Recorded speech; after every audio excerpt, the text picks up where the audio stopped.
Welcome to the Cinefied Podcast, the show where we enlighten you on what film to watch next by discussing the latest projects brought either to the silver screen or the comfort of your home.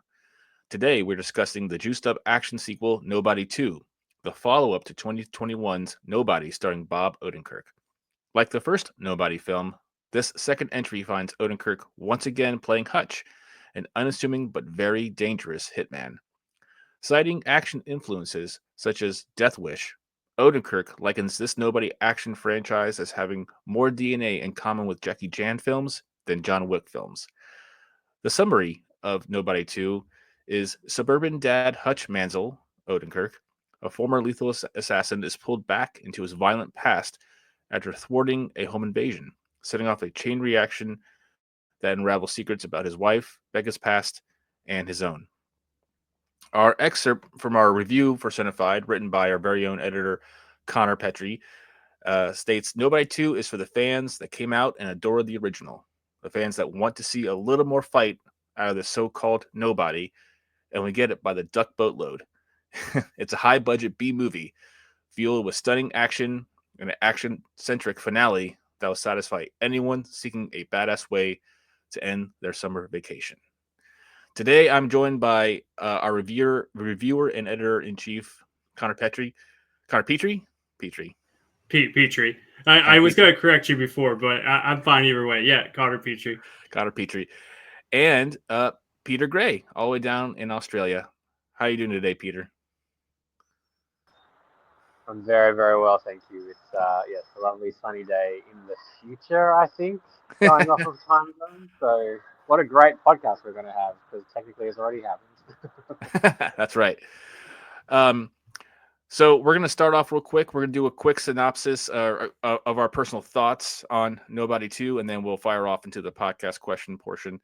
So we'll start off with the man who wrote the review. Connor, what'd you think of Nobody 2? I'm a big fan of the first Nobody. I really caught me off guard when it first came out.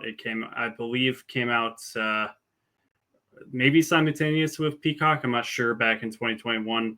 But I didn't get a chance to see it in theaters. I did see it when it came out streaming.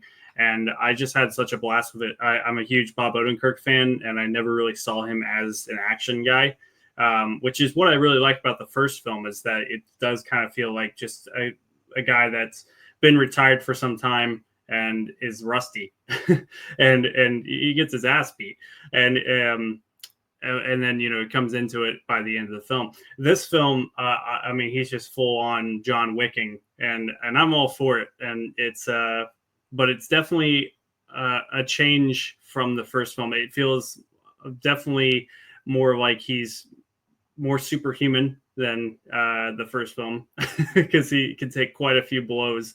But I think it's just a fun time at the cinema. I think if you can't catch it at the cinema, definitely check it out at home. I think it's a great pairing with the first one, even though I do think the character has changed pretty big time as far as the action. Awesome. Thanks, Connor. What do you think, Peter? Yeah, because obviously in Australia, the COVID pandemic was sort of probably handled quite well. So nobody, we had a proper theatrical run. I was lucky enough to see it. Had a lot of fun with it, because I went into it not really knowing much about it. I like that it basically came from the fact that Bob Odenkirk had a home invasion, and he was like, what would I do if this sort of like what should I have done, basically. And then that sort of came about his fantasies of wanting to beat the shit out of people, which is kind of great. And yeah, Nobody 2, like I feel like Nobody, the first film, has a stronger narrative. I think Nobody 2 is a funner film in terms of its action. It does kind of bring in more comedy as well. I like that it's kind of like Vacation, but with a whole lot of violence. And obviously Timo Tjahjanto, who directed it, kind of brings his violent, Asian flair to it all.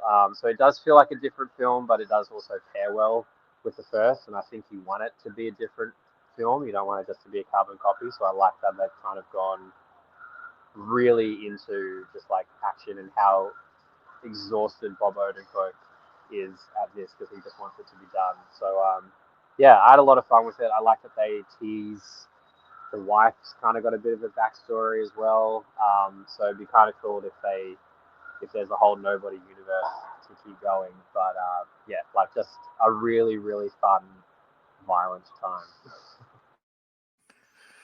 Yeah. So the first Nobody film, y'all were right. Like it was one of the first films being reintroduced into cinemas post the pandemic kind of landscape, and yeah, I didn't see it when it came out because I was still kind of wary, and in fact, I didn't see the first Nobody until a few months ago, and I was like, oh wow, like I can't believe I've been missing this film this whole time. And I would say to Nobody 2's credit, it doesn't really reinvent the wheel on these action flicks, but it kind of gives it for a good spin. And it was enjoyable, and I think my expectations of this film were measured by like what I got out of the first Nobody film, like what kind of film it was going to be. And I think on that level, it did deliver. And I like how they kind of fleshed out a little bit more of the family a little bit. You get more Christopher Lloyd in there, you get more of his wife doing some stuff versus just sitting at home waiting on him to come home from a job. So yeah, I really enjoyed Nobody 2. It was a lot of fun. But we're gonna just jump right into spoilers. And so if you haven't seen Nobody 2, please go see Nobody 2 and then come back and join us. And so we'll start with Peter this time, and we'll go to Connor. So one of the quotes from the film is, "Wherever you go, there you are." It has a philosophical underpinning to it, such as the concept of self. Do you feel Hutch reconciled this personal dilemma? Is he capable of finding peace for himself? It was funny, like hearing that quote because I immediately just thought of Greg Brady, Mr. Brady in the Brady Bunch movie when Gary Cole says that line. So I was like, oh, that's quite funny. But yeah, like I liked that, you know, like I guess he has kind of reconciled it, but at the same time, you just know that he, as much as he sort of is like, I don't want to do this, you know that he actually really loves doing it. I think, uh, yeah, like I think he wants to get out of it, but wants to stay in it, like on his own terms. I think that's more of the thing that he is doing all of this work for all these other people to get himself out of his debt.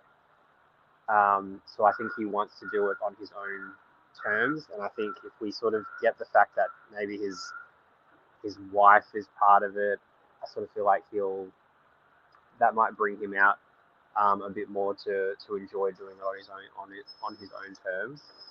So I think like yeah, I think he wants to get rid of the background and the baggage that he's sort of carried of all the things that he's done, and then I think he wants to do it on his own terms, basically.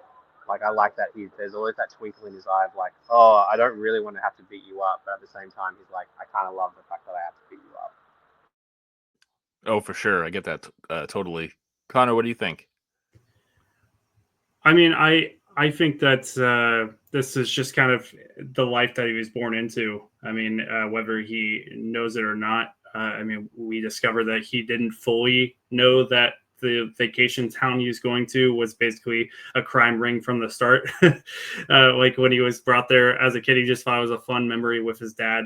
And I mean, I do think I mean, I agree with Peter that I think he enjoys what he does. I think that he tried to get out of it, which is clear in the first film, and then he ended up putting himself back in. I mean, there you like less dramatic John Wick way, of getting out and then coming back in. I do think that I personally don't think that I believe the actress's name is Connie Britton, correct? That plays Connie Nielsen. Connie Nielsen. Oh man, Connie Nielsen is.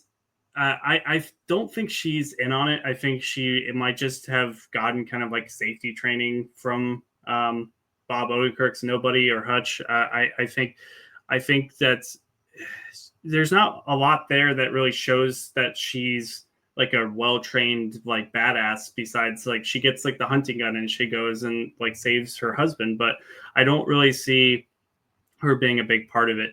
But back to your question that I went away from, I do think that it's just ultimately just part of his life, and I don't think it's something that he wants to really leave behind. I think he's just kind of indebted right now, which I do like that they brought that full circle with the burning of the cash, because yeah, of course you're not going to get away with burning like a bunch of Russian cash from a mafia. So yeah, I mean, I think that's really all I got. I think it's well done, and I think that it just makes sense in this story that he wants to take a break, but he doesn't necessarily want to just stop being who he is. Yeah, I was listening to how he was describing like his identity. Like that's what he knows is what he's comfortable with, and in a way, that's what he grew up with, right? Because that's what his dad used to do. And so you see, to your point, Connor, about like him burning up yet another stack of cash in this film is almost like this Sisyphus-esque kind of like narrative where like he's just doomed to repeat this life. But like I think there's like a little twinkle in his eye because this is something he's very skilled at.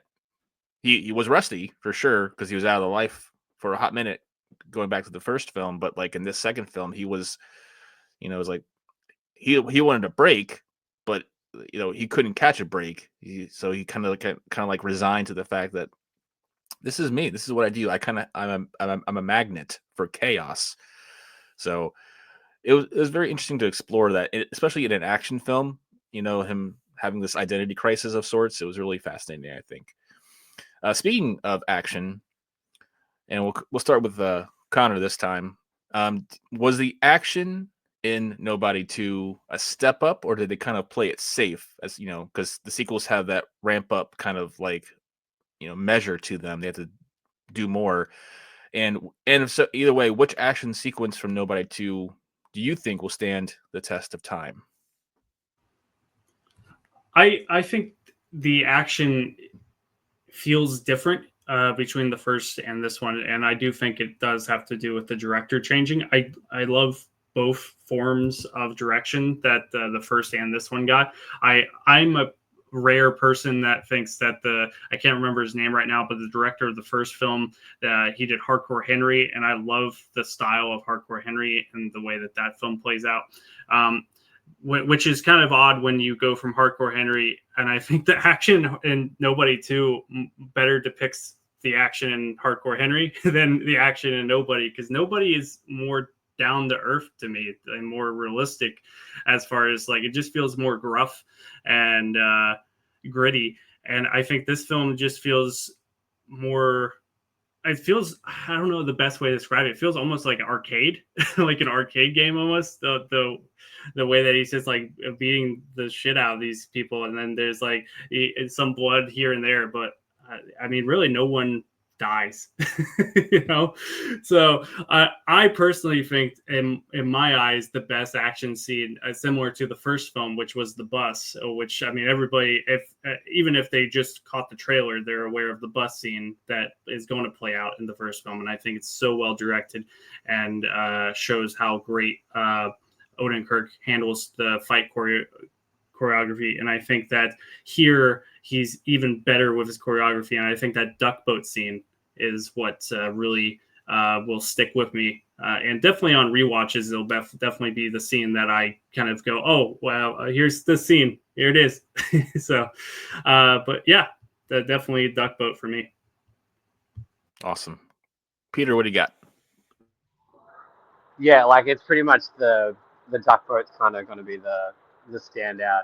And yeah, it's as you said at the beginning, like when the Harry said it's more in tune with Jackie Chan, because like yeah, I was fortunate enough to interview Bob Odenkirk for this, and he did say that he liked that this film.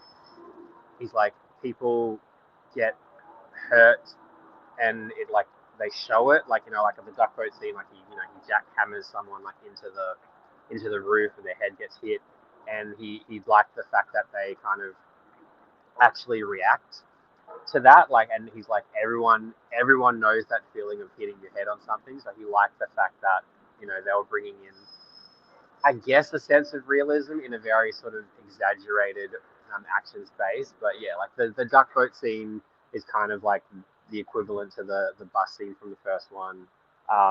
The arcade scene where he's like, beating the guys with like the whack-a-mole, I was like, that was a lot of fun. And yeah, I think the action, yeah, it does feel like a different sense of action from the first film, which is good because you don't want just like a carbon copy. So I think Timo has like the action that he's done in his like horror films sort of was brought in to this. It's just that sort of visceral, but like almost, I want to say comic book, but it's, I guess, like arcade was the best way that Connor put it. Like, yeah, it is kind of like over the top, but it has a nice sense of like bloodiness and grit to it underneath it all.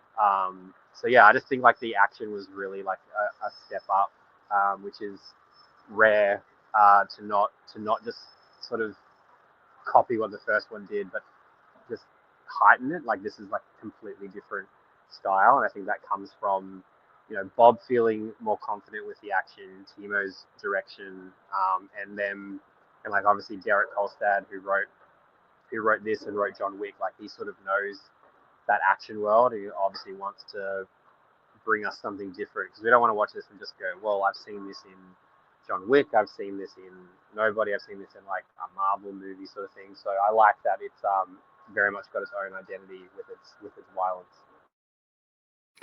Yeah, like I think each action sequence in Nobody 2 is very much separate from each other.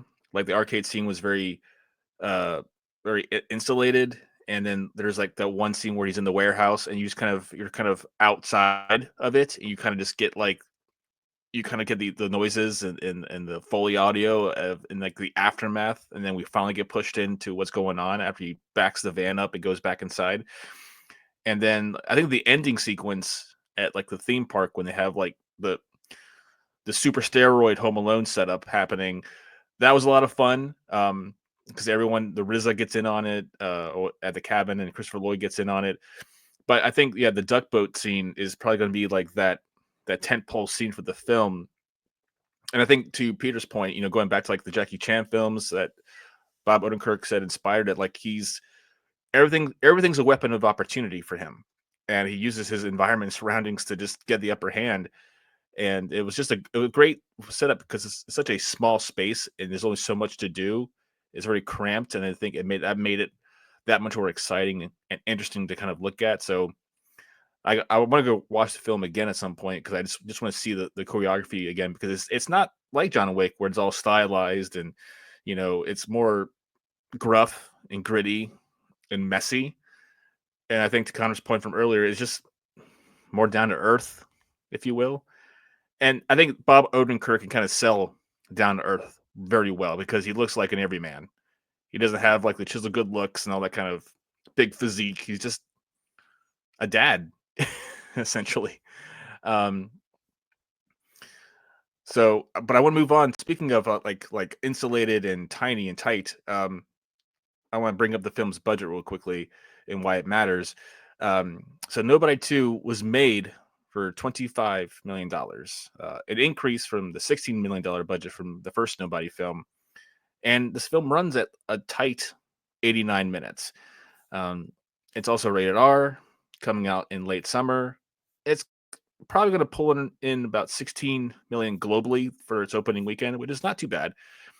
So my question to you, gentlemen, is: do we think our mid-budget movies like Nobody 2 the direction the industry should be steering toward?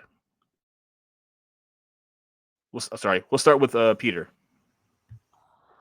I think so. Like, we see so many. It's so like box office has just become this whole thing as of late. Like, I don't think I can scroll past something without seeing like Superman will finish on this and Fantastic Four will finish on this, and they need to have made this much money and all. Like, it's kind of like it's really quite scary how much everyone sort of banks on box, and obviously like you need to bank on box office because that's how you get films funded. That's for a director like Timo, it's how he gets his next film. But I do think that budgets just in general need to really need to come down. Like it's wild that something needs to make $800 million to be considered like a break even. Like that's wild to me.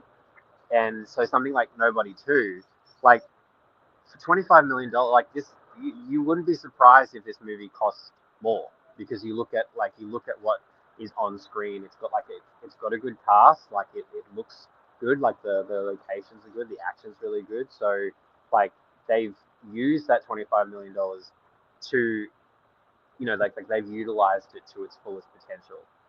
And I think mid-budget movies, like it's a lot. They feel like they're a lost art, and they really need to come back, because it's how we get more original movies. It's how we get movies to be more successful, and therefore the film industry feels more fruitful, because we're seeing a lot more successful movies. We're seeing movies that, even if they don't gross that much, they still turn a profit because they've got a lower budget. So I think it should just be across the board where we go.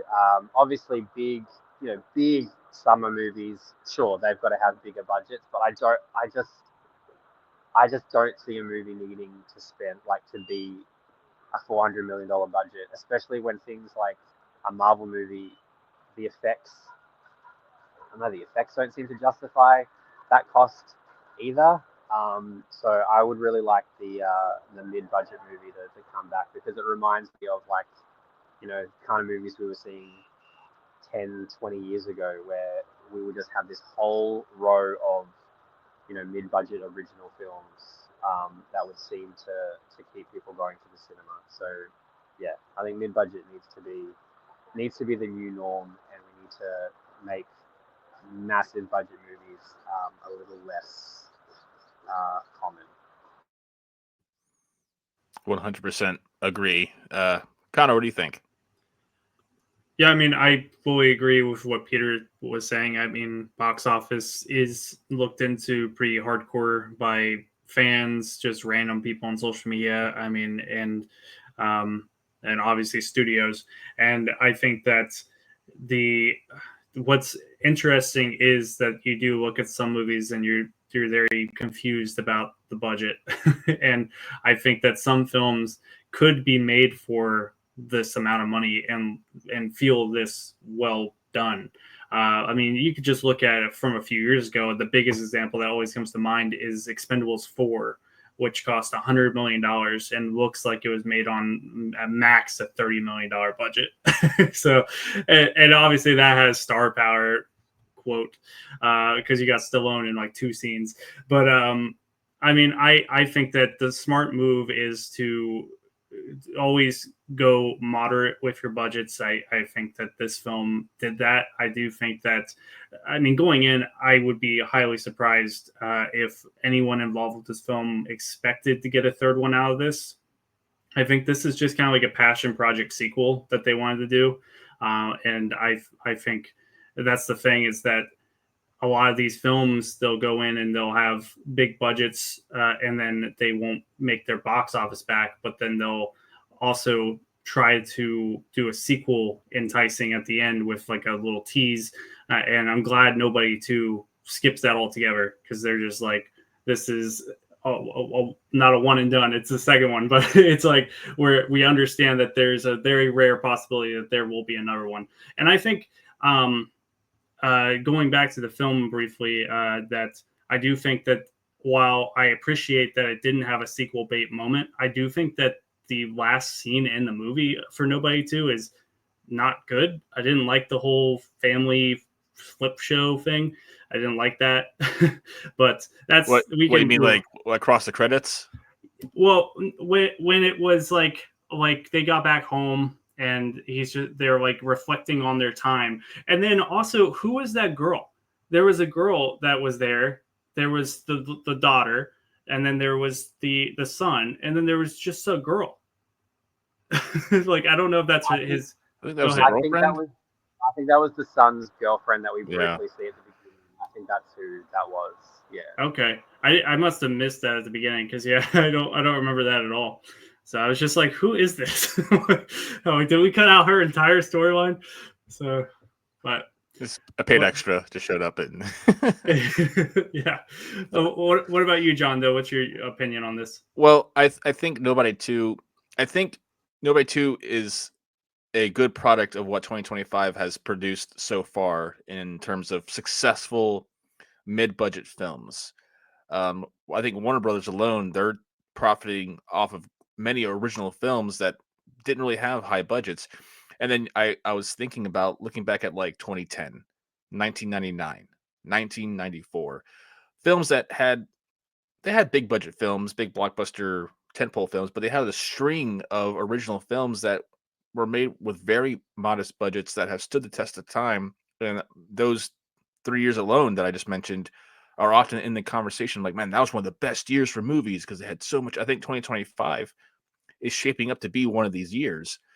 Um, and we're about 2/3 of the way through, but I think 2025 has done very well for itself. And I think it's because of films like Nobody 2, where they know what they are. They don't have an identity crisis. They're not chasing some franchise. They're not full of homework. They're just good films made for they know what they are, and the audience knows what they're getting into. And like The Naked Gun and Weapons, like stuff that's come out very recently. That's like no one has any version or illusions of what these films are trying to say or what they're trying to be, and that creates some buy-in with the audience, literally and figuratively as well. So I think the studio system, I get it. Like we had this big drift towards especially because of the superhero boom of 2008 and into today, they've been all the rage. And then multiverse movies came out, they've been all the rage. And then people are like, I don't know, man. Give me something simple, straightforward, that's original. And yes, Nobody 2 is a sequel, but it doesn't feel like it's this dragged out thing that they're kicking with the dead horse. It feels like a little bit like those Jason Statham movies that come out every other year, where it's like, okay, let's go see some guys get punched, see some guys get kicked and shot, and have some popcorn. And it's 90 minutes long. It's very enjoyable, very very easy to digest. So I think this is a great pivot point the studio system can make, because it also, one, saves them money, it makes them more money, and I think it also lets newer voices come out and make something and make a name for themselves, build up their resumes. So that's my take on that. So props to Nobody 2 for carrying that flag for 2025. Okay, this next part, and Peter, this may be a critical tipping point. I want to do a movie fight question. And what I mean by that is, and thankfully there's only three of us. It's me, and then there's the two of you. And I'm going to ask you guys, who would win in a fight? Hutch Mantel, Bob Odenkirk's character, or John Wick? But here's the catch. One of you has to pick one. The other one has to pick the other guy and defend their choice. So who wants to pick Hutch? Who wants to jump on that grenade? You know what? I'll do Hutch. Yeah. Okay. And then Peter, are you okay with fighting for John Wick's honor? I'll take John Wick's honor. That's fine. Okay.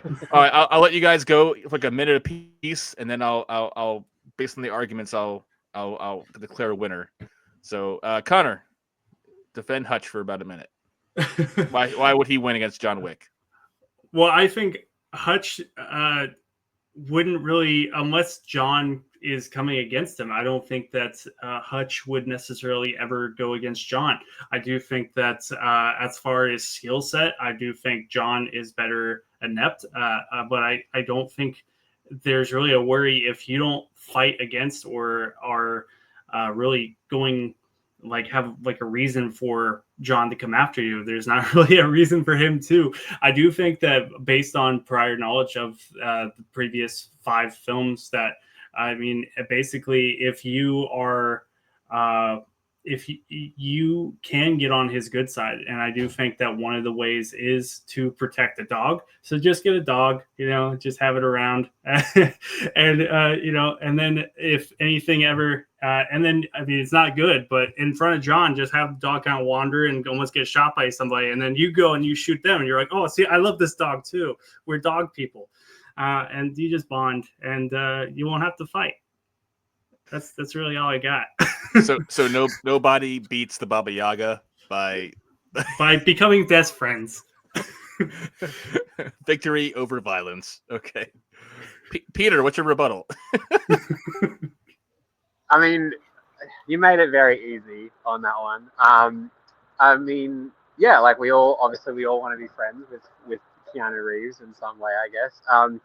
I just think, yeah, like we've seen four John Wick films. Obviously, Ballerina makes it a fifth, where he just completely defies the laws of physics, and he has his tailored suit, so that way if he gets shot, it doesn't really matter, and he can take an absolute beating. So yeah, obviously he's probably not going to fight Hutch if Hutch is like, I've got no beef with you. But if for some reason Hutch, came at John, as much as I do think that Hutch can handle himself, as we've seen, I just think he's too good with hand-to-hand combat and guns. Like, I feel like Hutch. I feel like Hutch prefers hand-to-hand combat. So I feel like if that was happening, John Wick would just take out a gun and be like, okay, I'm going to shoot you in the face now, basically. So, yeah, we obviously don't want anything to happen to Hutch, because we love him. He's the family man. He's the everyman. But it's pretty difficult to go against someone like John Wick, who survived 4 films, and like falling down those stairs in number 4 alone, you're just like, all right, that's right back up. So yeah, I think it's pretty hard to deny that Wick is God at this point.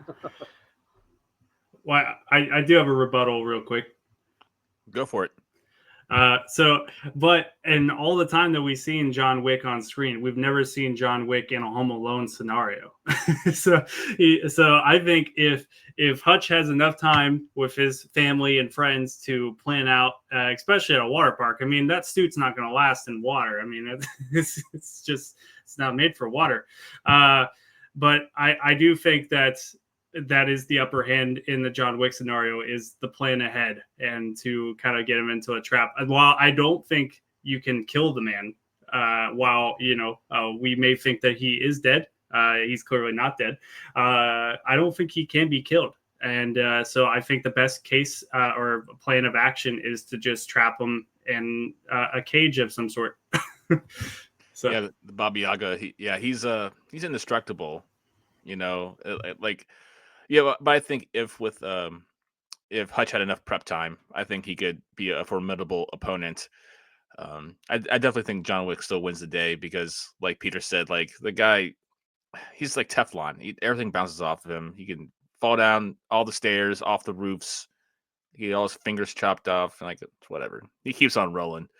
So, there you go. They bond over fingers being chopped off. Yeah. We can't pinky swear on that, but but so over here at Cinefied, we have a rating system for all our films that we review for, and it's a very simple 3-tiered rating system. If a movie is very, very awful, no good, rotten, don't recommend it to anybody, we have a popcorn bucket that is tipped over, empty, and that's called a mistake. Our mid-level rating is half, as in half a bucket of popcorn. It's a maybe. And then our, love for our films, the good films, that's a full bucket. It's a must. You got to go see it. This film, it's a must. So full bucket. So that is our 3-tiered rating system. So gentlemen, starting with Peter, what rating would you give Nobody 2? Got to be got to be a full bucket just because it is. It's a lot of fun, and I feel like the the way of the world kind of also demands that we have fun in the cinema and we have some sort of escapism. And yeah, it's just as much as we've seen a lot of these action films, Nobody Two still does feel kind of like a rarity because it's kind of, as much as it's a sequel, it's still its own thing. It isn't promising anything else. It knows what it wants to be.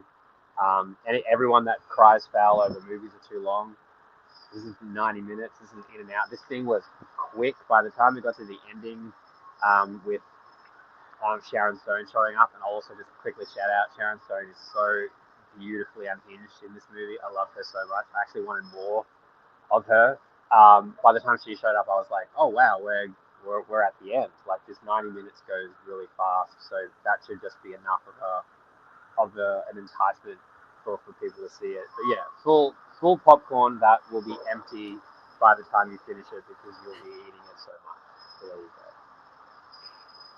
Well said, Peter. Connor?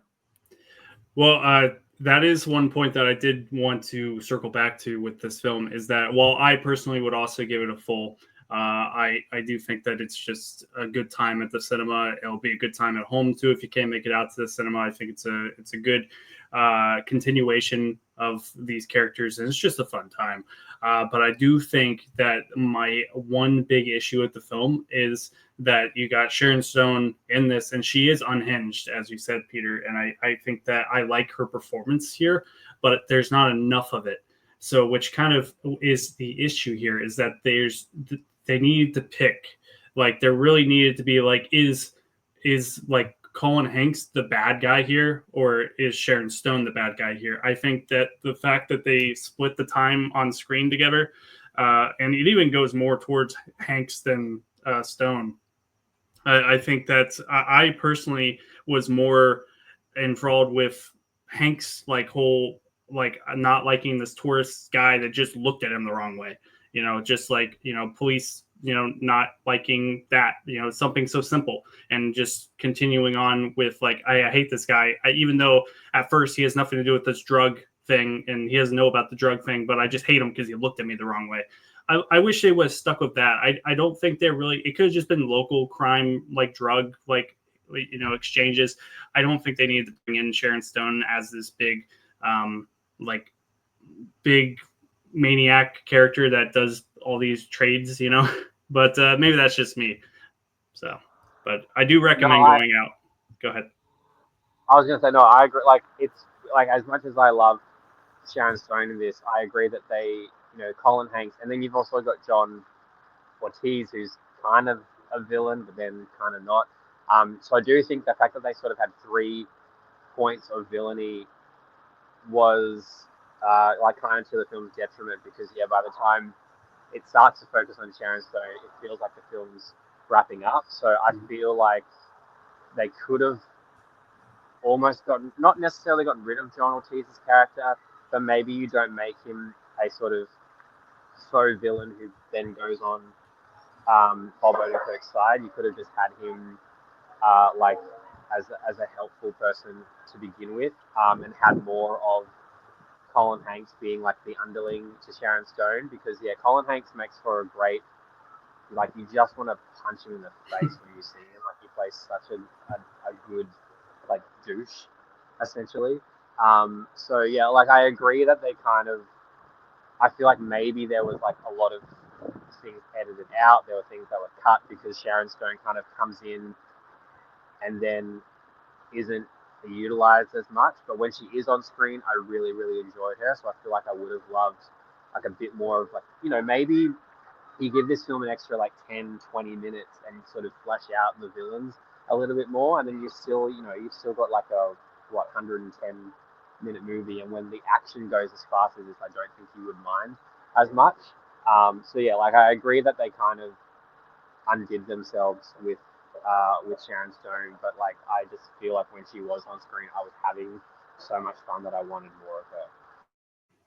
And I think that John Ortiz's character is similar to Bob Odenkirk's character in a lot of ways, because he's kind of forced into doing these acts because he owes a debt, which they will ultimately never be able to fill or file down, basically, because he is like, I'm done, but really he's not done. And I think similar case will happen with Hutch. Once he files his down to the end, I think they're just going to find another debt to stack on. So I really, my closing thing is definitely go see this in theaters. I was unfamiliar with Timo. I think I said the same name twice in a row the exact same way, but I was not familiar with his filmography prior to this. So this film alone gets me really excited for The Beekeeper 2, which he's doing. And also, while I've not seen Train to Busan, I am definitely looking forward to watching that and then having some faith in an American adaptation. All right. So, real quickly, I'm just going to echo the points you guys just made. Like, as much as I love Sharon Stone's unhinged performance, even some of her lines were really like off, but like I didn't care because she was acting her ass off and being a complete baddie person. It was great.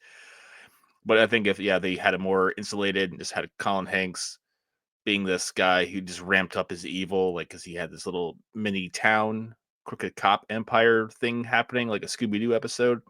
I think that would have been a better payoff. But hey, we still get a loose cannon Sharon Stone to throw at us, which is still pretty fun. So Connor, did you mean to say, I know there is a Train to Busan American adaptation happening, but have you not seen the original Korean? No, I have it on 4K, but I've never seen it. So it's on my list to watch. You're in for a treat. Probably one of the best zombie films this side of this century. Very, very well done. It's very sad at the end. It's very K-drama at the end, but like in a good way. For all the right reasons. Like it's so sad, but it's so good. And yeah, so sorry, back to the point. I also give Nobody 2 a full rating. It's a must. Go see it. It's so much fun. Spend your money, 90 minutes. If you spend your money to go see The Brutalist in movie theater, like Nobody 2 will be over before The Brutalist stops showing its opening credits. Like Nobody 2 gets to the point. It's so much fun. Bob Odenkirk, you'd love to see him. I love this guy. He's so much fun to watch. But there you have it, folks. That's the show.